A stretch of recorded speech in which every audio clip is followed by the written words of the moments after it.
कुरुक्षेत्र में श्री गुरु तेग बहादुर जी के 350वें शहीदी दिवस पर आयोजित समारोह में पीएम मोदी शामिल हुए और इस दौरान उन्होंने श्री गुरु तेग बहादुर जी को नमन किया और गुरु को समर्पित खास सिक्का और डाक टिकट भी जारी किया। साथ ही पीएम मोदी गीता महोत्सव के मौके पर ब्रह्म सरोवर की संध्या आरती में भी शामिल हुए। पीएम के दौरे को लेकर मंत्री महिपाल ढांडा और बीजेपी प्रदेश अध्यक्ष मोहनलाल बड़ौली ने जनता टीवी से खास बातचीत की। देखिए। हिंद की चादर श्री गुरु तेग बहादुर जी का 350वां शहीदी दिवस आज कुरुक्षेत्र में मनाया गया है। देश के प्रधानमंत्री नरेंद्र मोदी ने शिरकत की है। मेरे साथ हरियाणा बीजेपी के अध्यक्ष मोहनलाल बड़ौली और कैबिनेट मंत्री महिपाल ढांडा साहब मौजूद हैं और किस तरीके से कितना भव्य ये समागम रहा है इस पर बातचीत करेंगे। सर, सबसे पहले आपसे जानना चाहूँगा, आज एक बड़ा समागम था सर, लाखों की तादाद में श्रद्धालु जो है, संगत जो है यहाँ पर पहुँची और प्रधानमंत्री जी ने भी शिरकत की, क्या कहेंगे सर? देखिए, लाखों लोग आज हिंद की चादर गुरु तेग बहादुर जी को उनकी शहादत को नमन करने के लिए आए। एक ऐसा व्यक्तित्व जिसने हिंदू समाज की सुरक्षा के लिए, रक्षा के लिए, हिंदू समाज की बहन बेटी की इज्जत के लिए और ऐसे आक्रांताओं के खिलाफ सत्य के आधार पे ऐसी लड़ाई लड़ी कि ऐसे दुष्टों के चूल्हे हिल गए। ऐसे महान व्यक्तित्व को नमन करने के लिए जो हजूम आया है, जो लोगों की श्रद्धा का अपार यहाँ पर एक दृश्य देखने को मिला है, ये अपने आप में एक अभूतपूर्व है। सम्मानित प्रधानमंत्री जी, सम्मानित मुख्यमंत्री जी और सम्मानित हमारे अध्यक्ष पार्टी के सब लोग आज गुरु तेग बहादुर जी के चरणों में सत सत नमन करने के लिए आए, गुरुओं का आशीर्वाद लेने के लिए आए। ये हम सब लोगों के लिए बड़े सौभाग्य की बात रही है। बड़ौली साहब, ये एक बहुत बड़ा समागम आज देखने को मिला है और नमन यहाँ से देश के प्रधानमंत्री नरेंद्र मोदी ने किया। उन्होंने अपने संबोधन में कहा कि आज का दिन बहुत खास है, चूंकि सबसे पहले वो आज अयोध्या में थे और उसके बाद आज जो है वो कुरुक्षेत्र में थे, तो उन्होंने महाभारत रामायण का जिक्र किया। उन्होंने आज श्री गुरु तेग बहादुर जी की शहादत का जिक्र किया, नमन किया। कैसे देखते हैं सर इस आज के आयोजन को आप?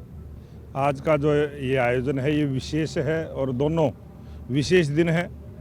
500 वर्षों के बाद जो आज अयोध्या में भगवान श्री राम के मंदिर का ध्वजारोहण हुआ है और उसी प्रकार से जो 24 नवंबर 1675 को जो गुरु तेग बहादुर जी का जो बलिदान हुआ, जिन्होंने इस धर्म की रक्षा के लिए, तिलक और जनेऊ की रक्षा के लिए जो अपना बलिदान दिया है, आज बड़ी संख्या में पूरे हरियाणा के और सभी धर्म के लोगों ने आज गुरु तेग बहादुर जी की जो शहादत पर श्रद्धा सुमन अर्पित किए हैं। और आज देश के प्रधानमंत्री नरेंद्र मोदी जी ने हरियाणा की साध संगत से भी आशीर्वाद लिया है कि धर्म के रास्ते पर सरकार भी इसी प्रकार से काम करती रहे, गुरुओं के बताए रास्ते पर सरकार चलती रहे।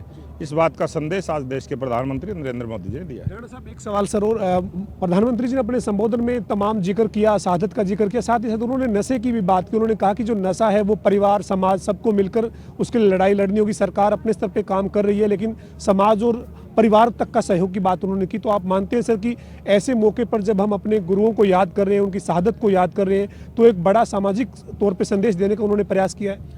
देखिए, माननीय प्रधानमंत्री जी हिंदुस्तान की जड़ों से जुड़े हुए हैं। उनको पता है कि समाज में कुरीतियां और उनको दूर कैसे किया जा सकता है। दुनिया में जब भी कभी कोई बड़ा परिवर्तन आया है, वो कभी सरकारों से नहीं, बड़ा परिवर्तन सरकारों के साथ समाज के सहयोग से, समाज की अग्रणी भूमिका होने की वजह से ही कोई बड़ा परिवर्तन होता है। इसलिए समाज से आह्वान किया है कि सरकार तो इसमें अपने जो नियम कानून जो भी सिस्टमेटिक होता है वो तो कर ही रहे हैं। अगर समाज की भूमिका और इसमें जुड़ जाए तो बहुत बड़ा परिवर्तन संभव है और वो हो सकता है और होगा भी। बड़ौली साहब, चलते चलते ये जो समागम था सर, इस समागम में आज जिस तरीके से आपने 1 नवंबर से शुरुआत की थी इस कार्यक्रम की और आज समापन हुआ है सर, तो आपको लगता है सर कि उत्साह और भव्यता जो है इस कार्यक्रम में रही? जो आने वाली नई पीढ़ी है उनको याद कराना, उनके सामने उस बात को रखना, ये बहुत बड़ी जिम्मेवारी वर्तमान पीढ़ी की है। और जो आने वाली युवा पीढ़ी है उसके पास जब संदेश जाएगा कि हमारे गुरुओं की परंपरा क्या रही इस देश की, क्या सामाजिक जो हमारा भाईचारा है, जो सभी धर्मों का सम्मान यहाँ होता है, सभी को अपने धर्मों के अनुसार जीने का हक है, उस परंपरा पर चलते हुए हमारी युवा पीढ़ी और गलत कामों से बचे, किसी भी प्रकार के नशे में ना बढ़े, नशे से दूर रहे। और इस प्रकार का संदेश आज प्रधानमंत्री जी ने जो दिया है, ये बहुत बड़ी बात है और इससे बहुत बड़ा वास्तव में परिवर्तन होगा। युवा पीढ़ी जागेगी और युवा पीढ़ी सच्चाई के रास्ते पर चलेगी। बहुत बहुत शुक्रिया सर। हमारे साथ हरियाणा बीजेपी के अध्यक्ष मोहनलाल बडोली और हरियाणा के कैबिनेट मंत्री महिपाल सिंह ढांडा थे, जो खास बातचीत कर रहे थे। उनका यही कहना था कि आज एक बड़ा भव्य समागम जो है वो श्री गुरु तेग बहादुर के 350वें शहीदी दिवस के मौके पर कुरुक्षेत्र में हुआ है और उनका यही कहना था कि आज देश के प्रधानमंत्री नरेंद्र मोदी यहाँ पहुँचे, उन्होंने पूरी श्रद्धा और जो एक समर्पण जिस तरीके का होना चाहिए उसके साथ जो है वो यहाँ पर आकर श्री गुरु तेग बहादुर की शहादत पर उन्हें नमन किया है और तमाम जो जिक्र है उन्होंने अपनी संबोधन के दौरान किया है। वीडियो जर्नलिस्ट विजेंद्र सिंह के साथ पवन सिंह, जनता टीवी, कुरुक्षेत्र। श्री